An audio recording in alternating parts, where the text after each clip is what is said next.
Right. Well, welcome everyone to today's IAPC&M CPD and Business Building Masterclass. My name is Julie Kennedy and I am your host.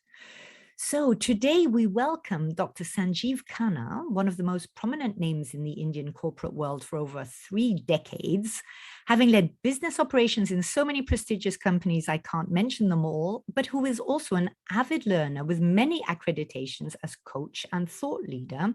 And last but not least, the founder of the Academy for Self-Maximization and an international author who we will also be interviewing for the authors series. So we shall follow up on that. Welcome, Sanjeev. We are absolutely delighted to have you with us here today. Thank you. Now, thank you very much, Julie. All the way from India. So first, just for the audience, some housekeeping rules. Our call today will be a maximum of 1 hour, including 15 minutes Q&A. Please use the chat box if you want to keep track, and the questions, we will take them at the end. The session is recorded, so please mute yourself, but keep your video on so the speaker can see they're not talking to themselves or only to me. So indeed, chat box for questions and suggestions. So we shall move straight on to this wonderful topic of Ikigai. And I shall pass straight over to you, Sanjeev, to learn more about what this is. Sure. Thank you. Thank you very much. And a very good morning, good afternoon, good evening to all the people who have joined us from different parts of the world. Look forward to have a very interesting and interactive session. I will just try to share a very brief presentation, which won't take more than 25-30 minutes. And post that, I would look forward to have some interesting interaction with all of you. So I will just start. You have given me the right to share the screen, right, Julie? Okay. Yep. So,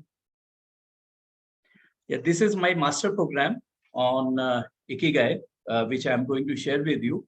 And before getting into the details, I would like to share that Ikigai, I'm pretty sure that you all are aware, is one of the Japanese life philosophy.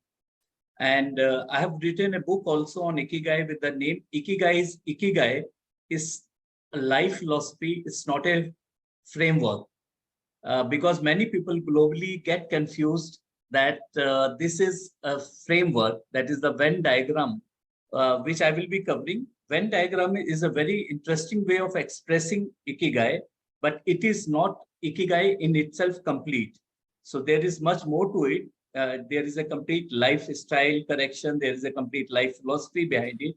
So we will follow that, and quickly I get onto the subject. Sanjeev, can I just check, because we're not actually seeing your slides right now. Have you shared it? Yes, I have.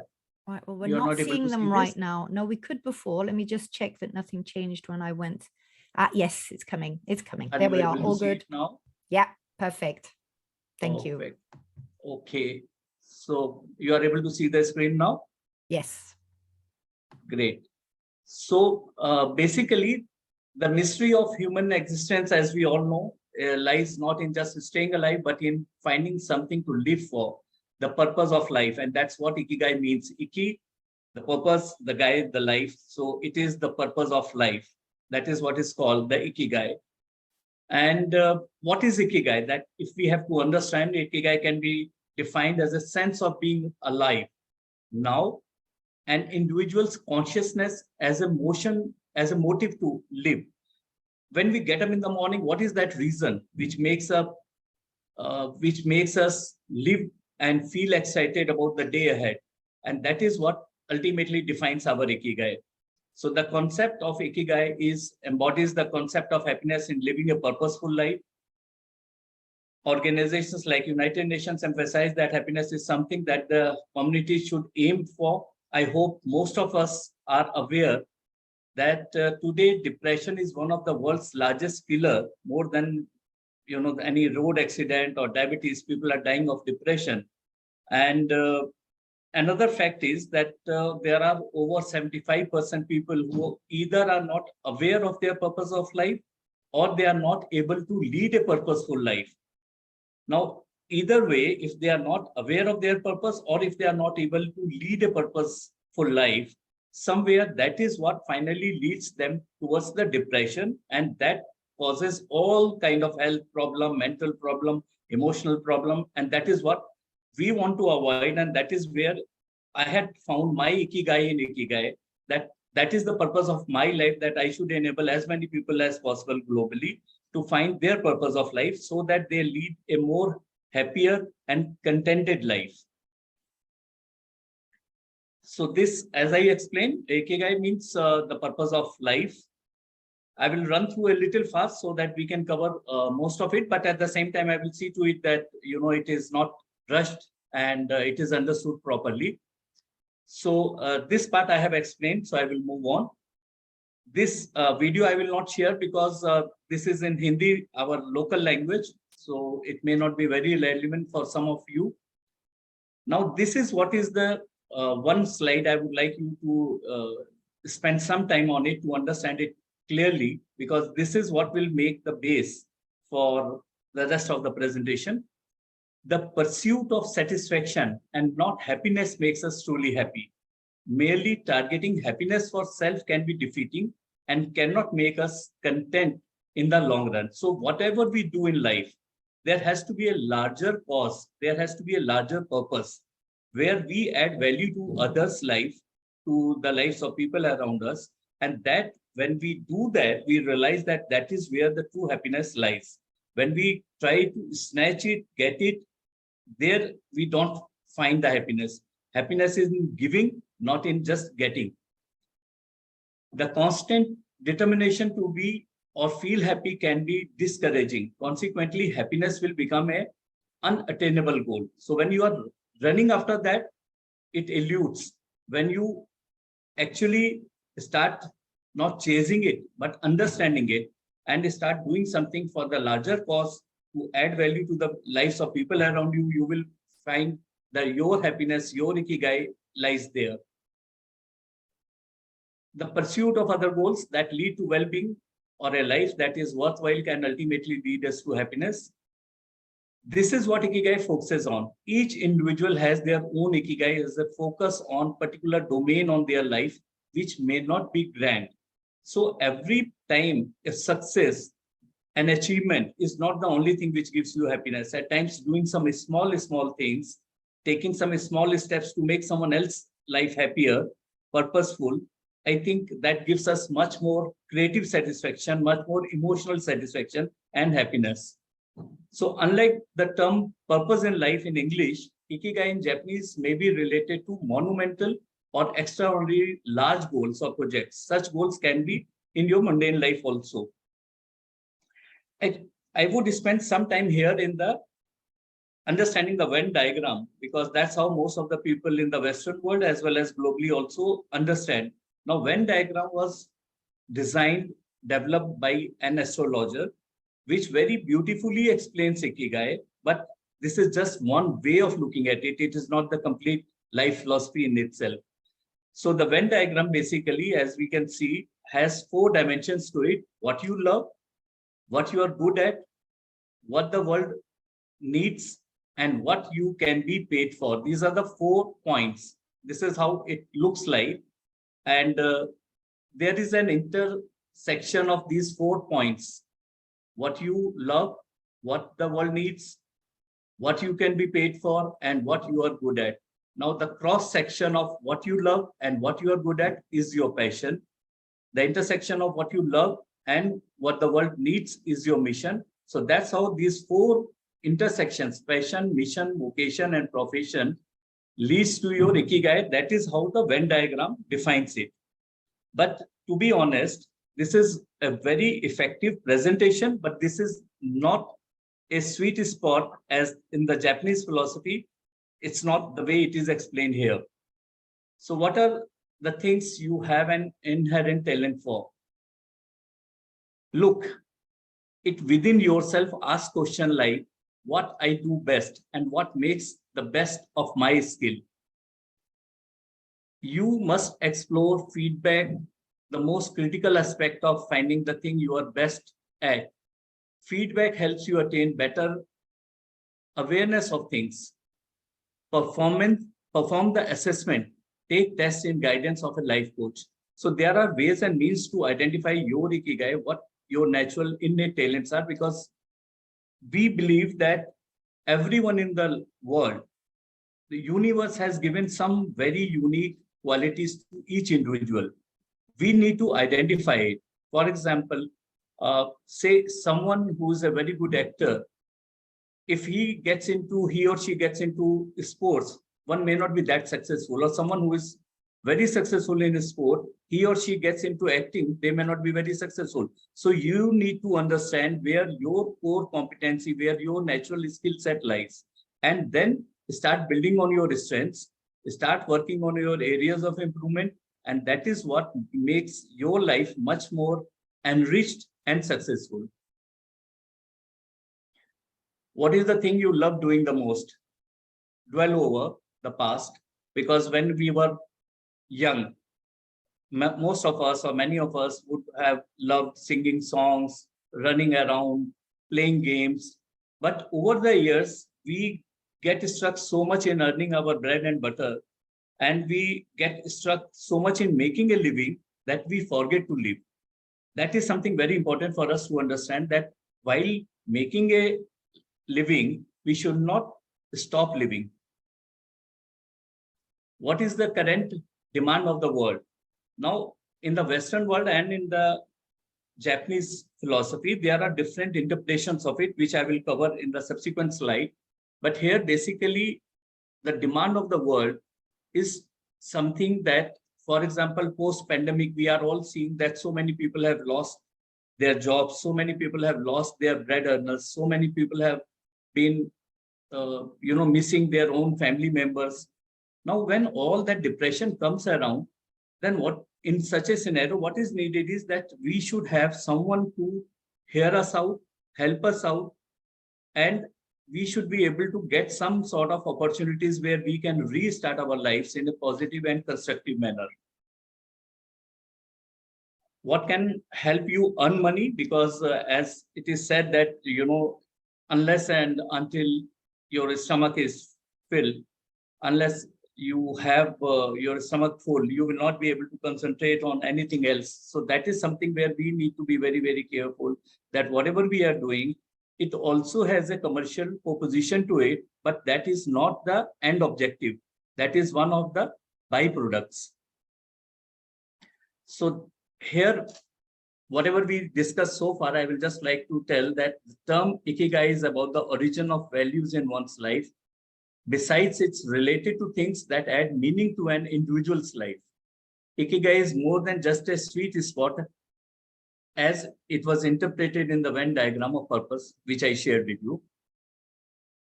So this I will share.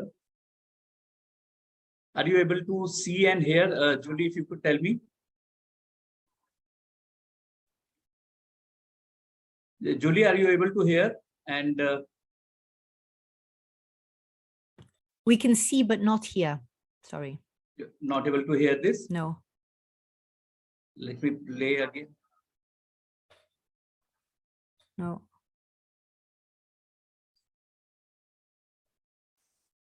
Not sure why. So, no. So I will not waste time on that. I will just tell, this video basically is telling about the difference in two approaches, the Western approach and the Japanese approach towards the Ikigai.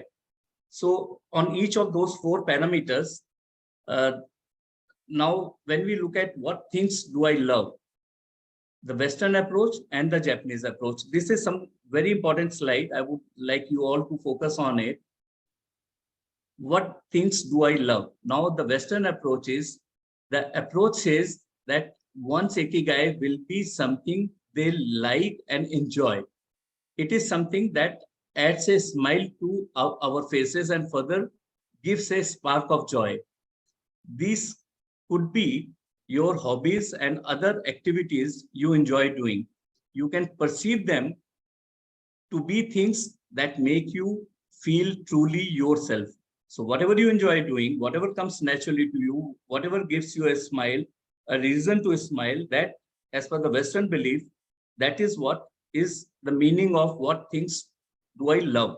Whereas the Japanese believe that at times it can be something beyond that. At times it can be not necessarily something that brings happiness to you while, as per your past experience, it can be something very new. It can be something in your daily routine that you do and it gives you a lot of happiness. So then you realize that this is something which was missing in my life and you start doing it afresh. For example, I had been a successful executive in the corporate world for 30 years. And then I started getting into the coaching because I believe that that is something where my Ikigai lies, where I can add value to the people's life. And what I found that Ikigai is my Ikigai, my purpose of life I have found in that. So there, that is something which I have not been doing in last 30 years.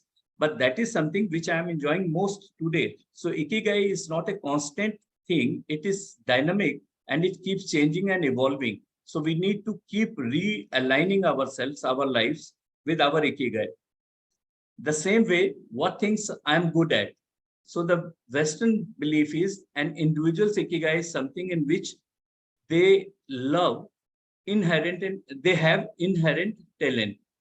It's about things that trigger passion and expertise. Now, whereas the Japanese philosophy says that it's more likely to be growth instead of expertise.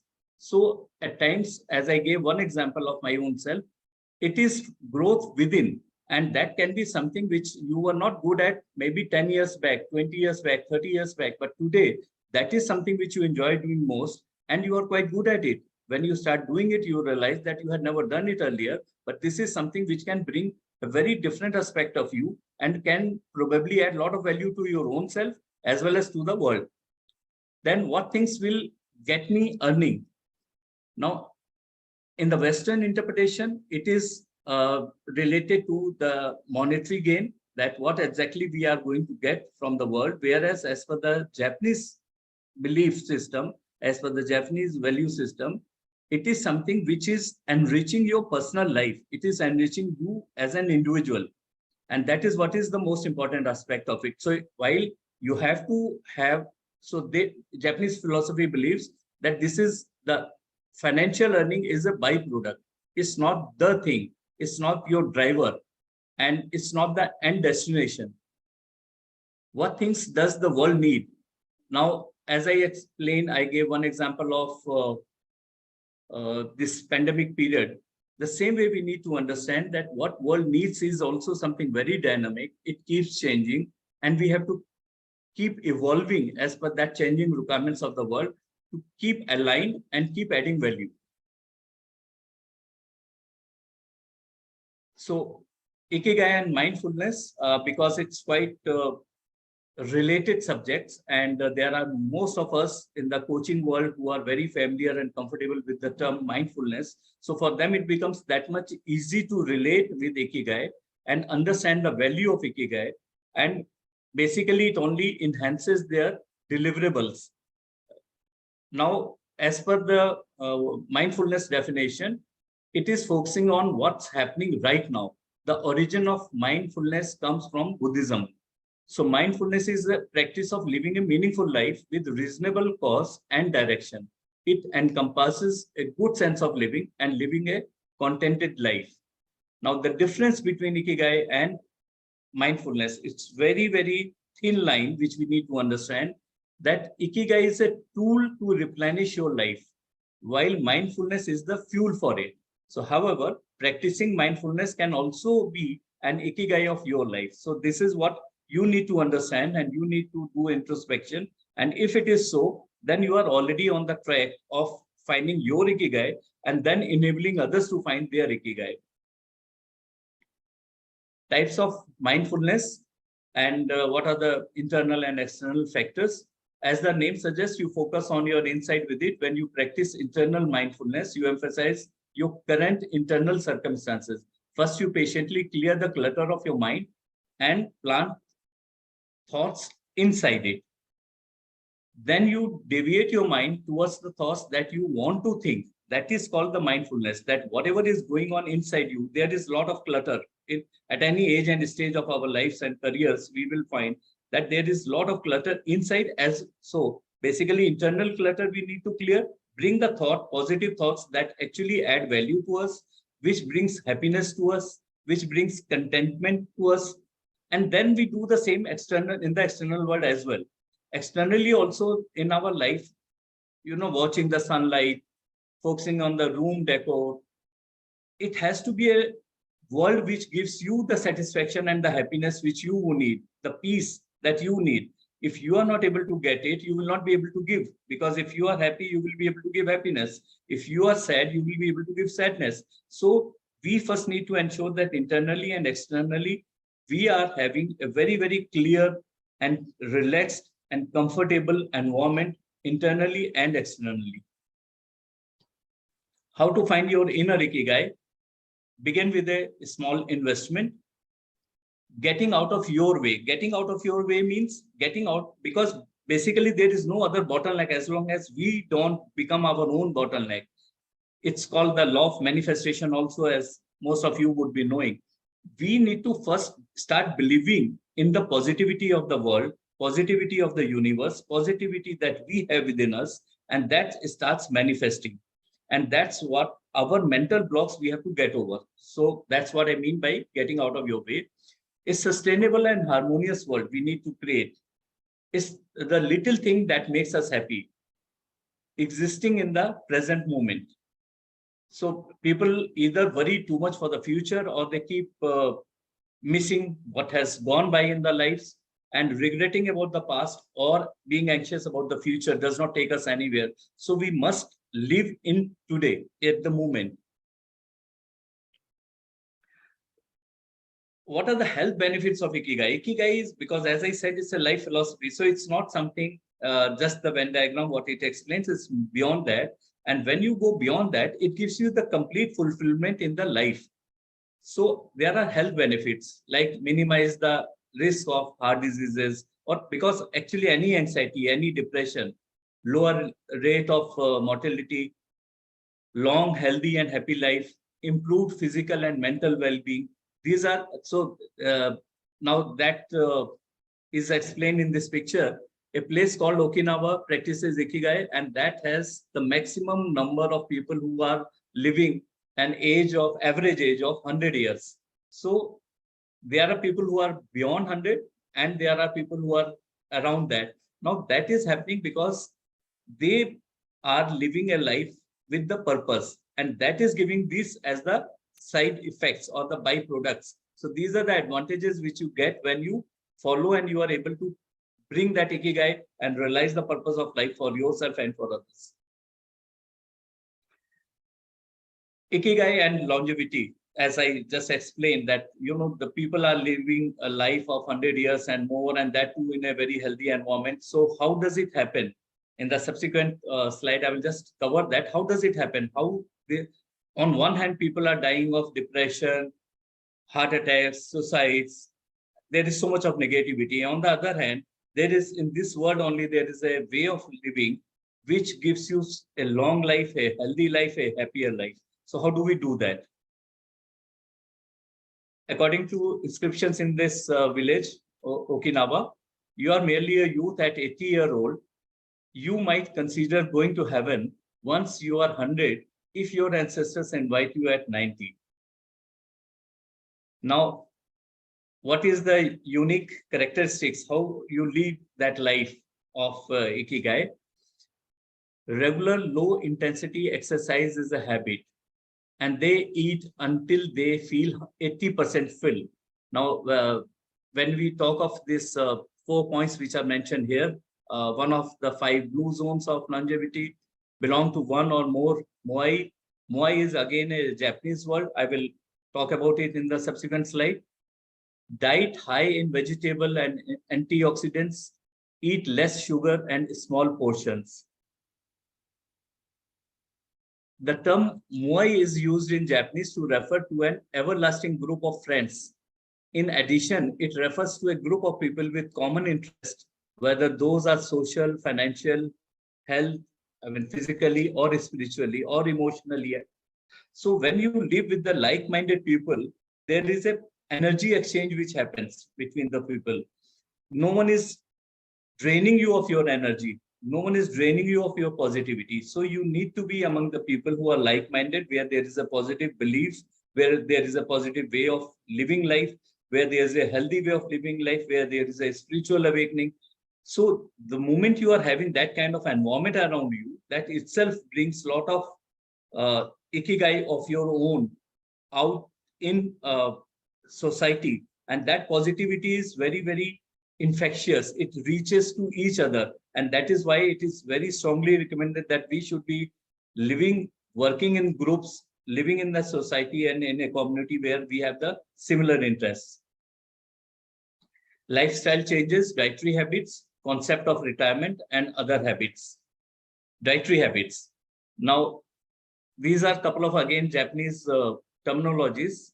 Hara Hachibu, Mago wa Yasashi. And what it is, I will tell in the subsequent slide. Here, I would just like to say one thing, that throughout their lives, Okinawas have eaten primarily plant foods. The meals they prepare using stir-fried vegetables, sweet potatoes, and tofu are incredibly nutritious and low in calories. Now, here I have explained what are these harahachibu and mago wa yasashi. So what does it mean? Now, while mago wa yasashi is basically the plant-based food, harahachibu means that you should not eat more than 80% of your hunger. If you are doing it, there is a Japanese dietary rule known as harahachibu, which states that you should eat until you are 80% full. It takes only about 10 to 20 minutes for the brain to catch up with the stomach. So it is important to understand that you are satisfied when you stop eating once you have reached 80% full. The average Okinawan man eats only 1800 calories a day because he practices harahachibu, while Americans consume more than 2200 or 2500 calories. So this is where the difference lies. These small life corrections make a lot of difference in our overall personality, our thought process, our thinking, everywhere. Concept of retirement. Now, this is something very important again. Whereas many people today start believing, which again has its own plus and minus. I want to rule that out, that, at the age of 45 or 50, we should retire. But at the same time, we need to understand that retirement and a lack of activity for the mind and body are seen as unhealthy in Japanese culture, because they disconnect your soul from your ikigai. This can be translated as a reason to wake up in the morning. That's what makes you get out of your bed in the morning. So do less when you are feeling overwhelmed. Stay busy when you are feeling idle. Striking a balance between overworking and wasting time. Strike the right balance. Neither you should be idle nor you should be overworking. Work-life balance. Other active habits: take advantage of the sunshine. Maintain moai and indulge in hobbies like gardening or any other hobby that you like, music, dancing, or painting, or anything else. While Okinawas have endured hardship over the years, they have established a lifestyle and environment that promotes health and longevity. One can boost your longevity by following these common centenarian practices. Key principles which we need to follow. 1, say no to retirement. Take one step at a time. Life should not be overwhelming. It should not be, because people are rushing or running after success. They just want blindly to be more successful than someone else, a bigger car than someone else is having, everywhere, more money. So while, yes, you should work for the success, you should not forget the reason that, as I said earlier, that while you are working to make a living, it should not happen that you stop living. So take one step at a time. Don't stuff your stomach. Manage your circle positively. Look forward to your birthday. Smile more. Bonding with nature. Attitude of gratitude. Live in the moment. Follow your ikigai. Now, these are very, very simple, small steps which can immediately make an impact on our lives and the lives of people around us. This is to sum up once, okay, but let's see in case you are able to hear the audio.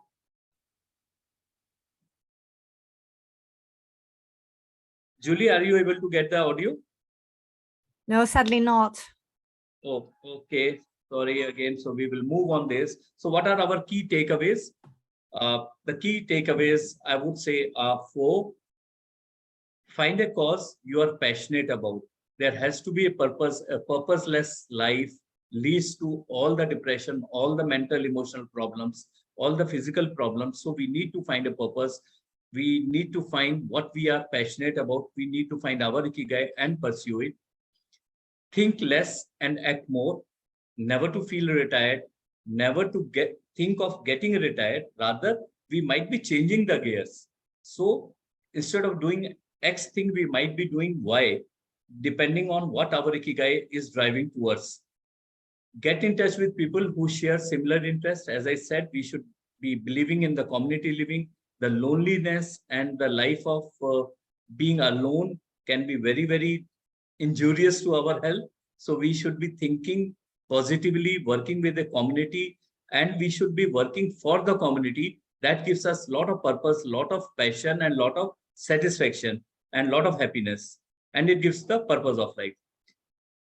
The last but not the least, be aware of setbacks and accept them as normal, because whenever we get a setback, we need to understand that it is that the nature's message or the divine intervention to guide us, that we are being redirected towards something else, where we are moving that may not be the right end for us, while in the shorter vision, it looks to us that that is what we are aiming at, and we fail to understand why it is not coming to us. But from a long-term perspective, that might be a redirection for something much bigger, much more valuable, and much more meaningful, which gives you a very, very contented life. So that is what we should be focusing on. So thank you very much for very patient hearing. And I'm very delighted actually to share the Ikigai learnings and the life philosophy with all of you.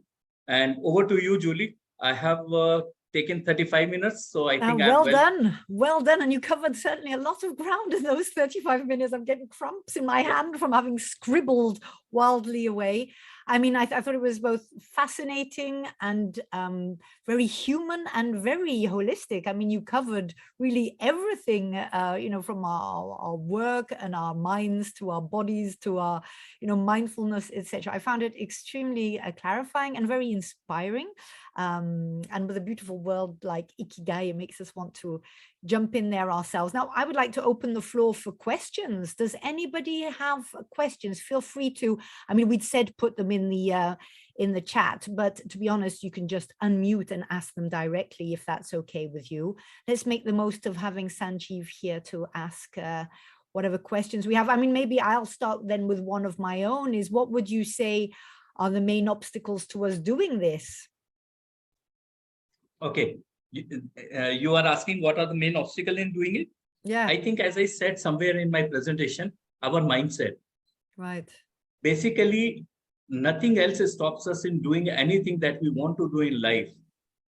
The only obstacle is our mindset. We have certain notions, we have certain mindset reservations. We believe that things will work the way it had been working.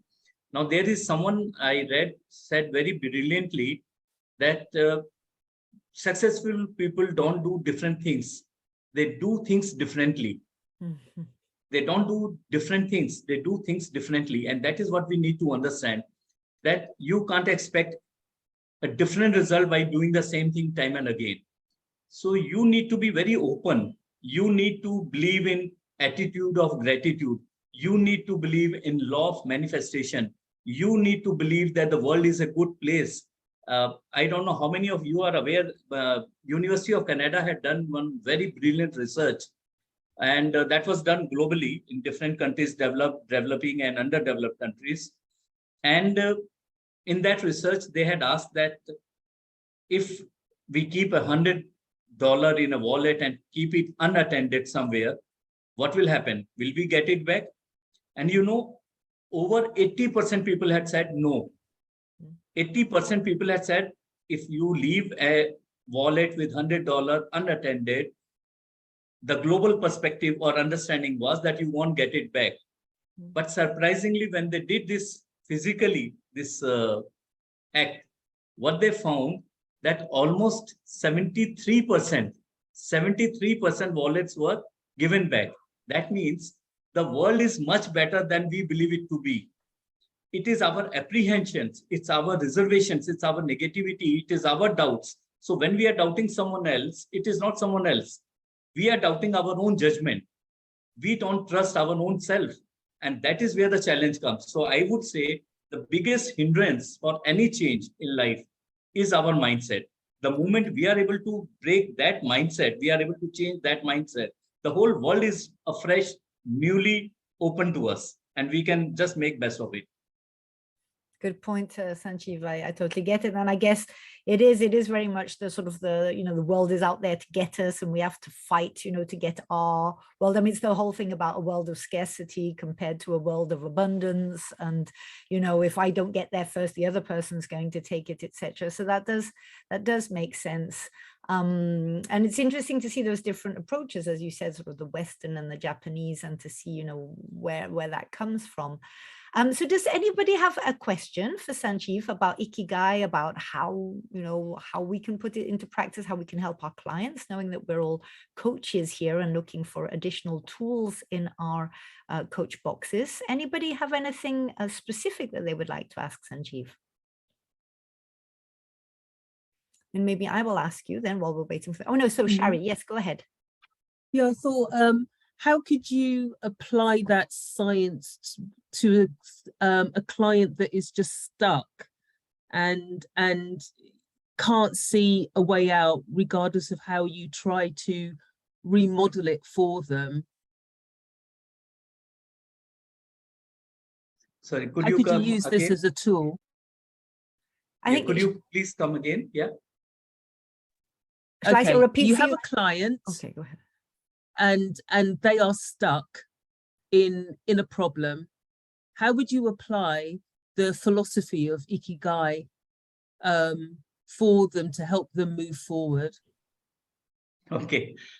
So if I understood your question correctly, it's when you get stuck, how do you apply Ikigai, right? Now, okay, so it's not a medical treatment, it's not a financial treatment, it's not a surgery, it's not a post-mortem exercise, it's a better way of living life. So we need to be proactively getting into a lifestyle of a healthy mindset, a healthy lifestyle, physically, spiritually, emotionally, so that we don't get into those kind of situations which are quite strange or quite painful for us. What we need to do is that once we start believing in our own life journey, then your Ikigai guides you that how you have to live this life. So everything moves in a very structured, planned, organized way. You know that this is how I want to live my life. You unfold various chapters of it. It does not happen to you accidentally. It happens to you in a planned way. Having said it, your question is very valid that when a problem comes at that point of time, how does Ikigai will help you? So no, at that point of time, Ikigai may not be the treatment for that issue, that problem in hand. But if you are leading a life of purpose, then the whole life is very, very clear to you. The whole roadmap is clear to you. The milestones are clear to you. And that is where you get less of such reasons and occasions where you have those kind of pain points. Yeah, I mean, if I jump in to hear what you were saying, Sherry, I mean, she's talking about somebody who's stuck, right? Who I guess, you talked about, it's about us getting out of our own way, but first we need to, to get to that place where we fill our own vessel with happiness before we can even think about a life of purpose, which is principally aimed also to something bigger than us, which is what you said. I think when a client is stuck, they're very much focused on themselves, right? It's them and their problem and how, they don't even want to think about somebody else, or usually the outside is the problem. So it's first getting them to a place where they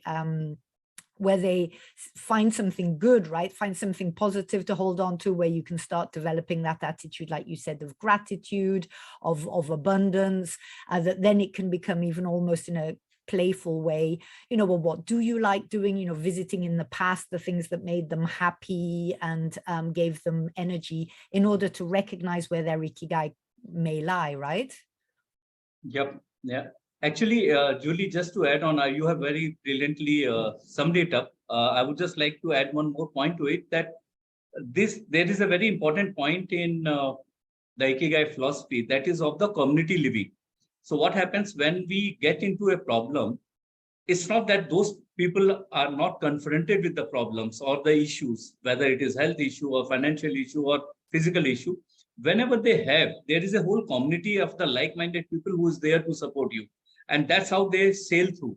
They all work together as a team, they collaborate, and they are able to see through the easiest way out of that problem, that pain point at that stage. So I think that community living is one very, very important message of Ikigai, that you are not alone to fight it out. There is a whole set of people who are there to support you in that. And that is where probably the current world, today's world, has started lacking, because we all have become so isolated with each other that is where a problem comes. It is my problem only. There is no one else to work along with me. And that is where we get stuck. If we are able to work in a collaborative manner, I think no problem is bigger than our community life together and our strength that we get from our community. I think that is a good point. You know, we're connected more than we've ever been before, but in a lot of ways, we are more isolated than we've ever been before, just surrounded by also a lot of noise. And it's harder, I think, you know, when you were talking about surrounding ourselves with a positive community and Yes. like-minded or friends, etc.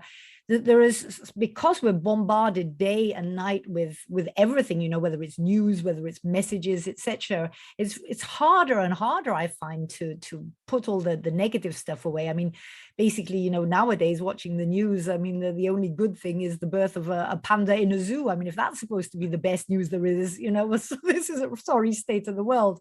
But okay, yeah, I get that. Sherry, does that answer your question? Thanks for asking. Yes, it does. Thank you. Yes, Dominique. Hi, thank you for what you've been sharing so far. I think my question's around the what the world needs section. Just the statement is a big, limitless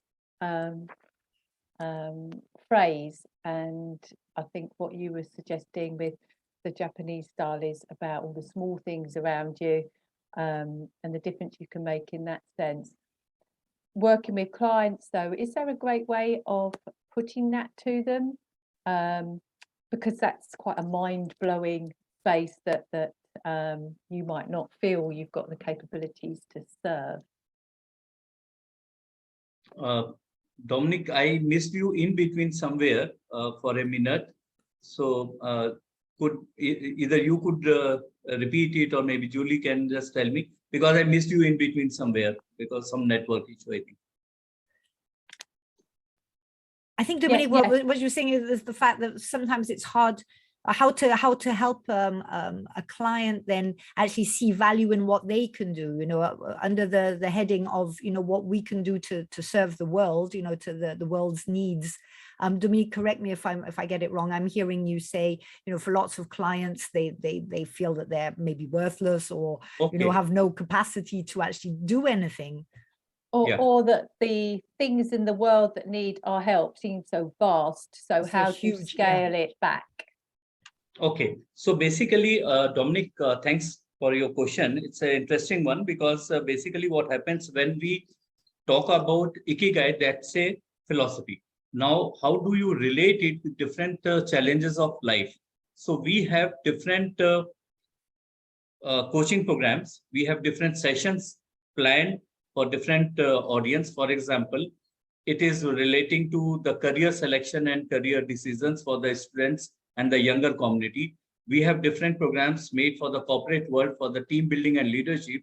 We have different programs for which are Ikigai and team building and leadership, Ikigai and career selection and decisions. It is for MSMEs, the small businesses, how they can think big and be a corporate themselves, how to lead a happy and successful life, how to help in relation building and networking. So there are different programs which have been developed. Basically, what we need to understand that the core of that is the purpose alignment. Now, whether it is between a husband, wife, whether it is between parents and children, whether it is between an employee and employer, the biggest challenge comes the lack of alignment of purpose. if organization has a different purpose, employees have a different purpose, management has a different purpose, obviously we are never ever going to get the success that we are aiming at. So first and foremost, we need to understand what is the purpose of that organization, what is the purpose of the employees, what is the purpose of the management, and how do we align that. That alignment helps, that purpose alignment helps in all relations, whether it is in the corporate world, professional world, or in our personal lives. So that is very, very important. And that is how different programs are designed. So based on Ikigai philosophies, there are different things which give you different training programs for the corporate world and for the individuals. If that is what was your question. Yeah, I think also in the question was also the idea that, we were talking, and this is my understanding, I'm putting, Dominique, do correct me if I've got it wrong, but the idea that, helping, resolve the world's needs, that when we look at the world's needs at the moment, they are huge. Yeah.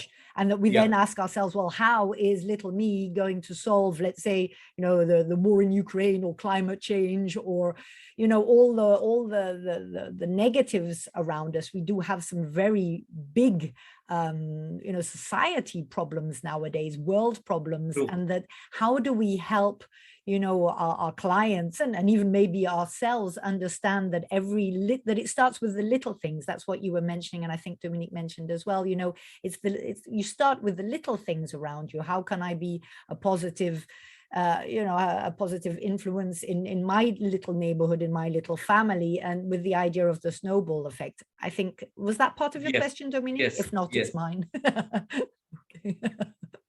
Actually, if you really see the tagline of Academy for Self-Maximization, the awesome on top of my banner, it says that better careers, better lives, better planet. So basically through coaching, what we are enabling people is that they should have better careers, because as I was sharing during pandemic, so many people have lost their bread earners, so many people have lost their jobs, so much of negative developments have happened. So they have a better career, which lead to better lives, and they are able to believe with this positivity and spread that positivity. And that at the end of the day leads to a better planet, because it's all sequential, step by step. But when you are having a better life, then only you will be able to give a better life to the people around you. And that's how the snowball effect, as you rightly said, will move on. Right. Yeah. I mean, it's starting with ourselves, right? That's also what you said, it's a reflection. Often the things that we get angry with on the outside are a reflection of things which actually do disturb us as well. And I think most of us as coaches knew and during our studies had to, shake out a few more skeletons from the cupboard that we thought we'd solved, because they are still there and they are still reflecting and influencing how we're seeing our influence and our Ikigai, our purpose in this world. So from that point of view, I mean, I think it's very uplifting, and it is to start with the small things, which then create that positivity, which then takes it bigger and bigger. And I think there are quite a few examples of even people around us who, all you need is one person to stand up for it to suddenly create an Arab Spring, or even what we're seeing in Iran right now, with sort of something bad done to one woman has really shaken and got a whole nation to start moving in a certain direction. But it is true, it's if we're talking not so much about ourselves, but in how we can help a client as a coach, it's to help them first recognize their value and the fact that they do have an impact on the world around them, starting with, their partner, if they have one, or the person at the grocery store. I mean, none of us live alone. So we do all have an impact on someone in society. Very, very, absolutely correct. And what we do has a much bigger impact than what we believe it will have. What we do, what we think, it brings a lot of effect first on your own family and the people around you, your team, you're in the organization, and slowly you will find that more and more people are getting aligned with that. If it is positive or negative, as in the organization culture, we would have, most of us have read about the bell curve. So basically there would be 5-10% people on both the ends. It's like, there would be one Obama and one Osama all the time. Mm-hmm. Right. But it is that maybe 5-10% is on the Obama side and 5-10% people are on the Osama side. But the 80% people follow one of the leaders. Now, we can be that thought leader in our own right, in our own environment, in our own circles. And that positivity has a lot of impact, much bigger than what we believe. The moment you start talking to people, you start finding that so many people immediately start, joining your thought process or working along with you. And suddenly your whole environment around you becomes a better place. It's because of your own thought process that this should be a better place. That in some other words, people say the law of manifestation. Right. So you start believing in it and it starts happening because you are working for it, you are thinking for it, and you are talking about it to the people, and people start accepting it. They only need someone to, at times, everyone doesn't have the leadership quality. So they may not be able to initiate, but the moment you initiate, they follow you and the world becomes a better place. So it's easier said than done, but the longest of the journey starts with a single step. So we have to be that single step. We have to take that single step. Thank you. Anybody else? Any other questions? I mean, I find it's fascinating, and we can talk about that for hours. I'm also a Nichiren Buddhist, which is also comes from Japan. So a lot of what you're saying, and it's all the oneness of man and the environment, and the fact that it is, what we see is what we reflect ourselves, and it ties in with the law of manifestation. What you focus on, we all know what it's like, when you suddenly decide. I remember when I became pregnant, suddenly I saw pregnant women everywhere, and trolleys everywhere, and pushchairs everywhere. I mean, they were all there the day before, but they weren't in my frame of focus. So it's if we train ourselves to focus on that empowering, yes, I can make a difference. And one thing I also very much liked about what you said is many people and many of our clients, I would say, define themselves also very much by the bad things which have happened to them.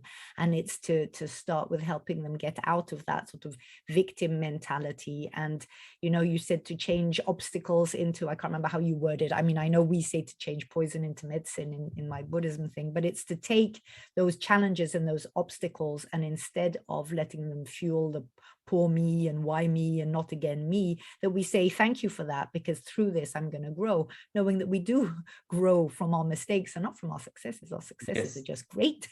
They just help us fuel on. Right. Well, any last words? Oh, somebody who needs to unmute. Sorry, who is that? I can't unmute. Julie, is that you? No, who's asking to unmute here? Oh, Joe. Where are you, Joe? Can I help you unmute? Okay, so I'll say you what she has written here. Yeah.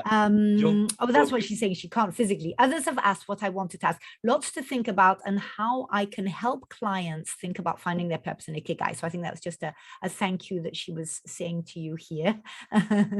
She's got a lot of noise. What I wanted to ask, a lot of think about, and how I can help clients think about finding their purpose and Ikigai. So basically, Joe, what we can do is, that's exactly what we do in the Academy for Self-Maximization, that we share, we have some structured plans which are accredited by none other than IAPC&M. Yeah. And it's a globally accredited program on Ikigai and art of self-maximization. So both these programs are not only so basically accreditation for me means that there is a global acceptance and that there is a structure which is good for the global audience. So I would recommend that you can join one of those programs.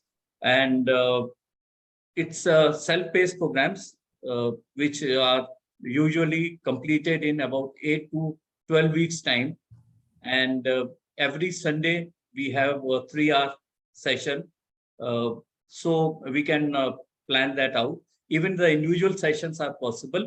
So in that program, basically what we do, it's not only the Ikigai subject matter knowledge sharing, it is also many worksheets and tools which are shared. Some ready to use presentations are shared, so that the moment you complete that program in 8 to 12 weeks time, you are a qualified, accredited, certified Ikigai coach. You have the content, you have the tools, you can use those tools on our website only. So basically there are various psychometric tests to assess that what is my real self, where I'm good at, what are my areas of strength, what are my areas of improvement, how do I address them. So one, you learn it yourself, as well as you help by letting your students and subscribers do the same program or do the same exercises. At least you can coach them subsequently, but let them do that exercise. Only that exercise will help them in realizing their Ikigai, that where they are good at, where they need, what are their areas of improvement, and how they can improve. The moment they find their Ikigai, then it becomes easier for you, because you are already a qualified coach. Then you will be able to enable them to live a life of purpose. Thank you. Thank you. And so it sounds very, so it's very much knowledge, but in practice, right? It's very hands-on, that you really have, yeah, it must be fantastic to have the actual tools ready for everyone. So thank you very much for that. Is there a last question before we finish off today? No, looks good. Well, Sanjeev, up to me to thank you very, very much for all that you've shared with us here today. I hope the rest of you have also been taking profusive notes, and time to do, like you said, talk less and act more. I mean, I know that's one that I put a little star next to for myself as well. Time to actually, put this all into practice. For those of you who haven't done it yet, get out your CPD books, of course. I would be a bad IAPC&M host if I didn't remind you to write down in your CPD host book what you have earned here today. Thank you for your time. Thank you for joining us and for sharing your questions with Sanjeev. Sanjeev, to you, thank you very much. I guess it's evening time now in India, right? So I wish you a wonderful evening. Right. It's 9 p.m. for us. And thank you very much, Julie. You had been a brilliant host. I must acknowledge that. And thank you very much, all of you, whom I can see on my screen and who would be seeing this program later, maybe. But it had been very, very interesting session. And I'm very happy to share this Ikigai concept and the philosophy with all of you. And look forward to you some benefited by this to some extent in different manners, and keep pursuing it, keep pursuing your own Ikigai.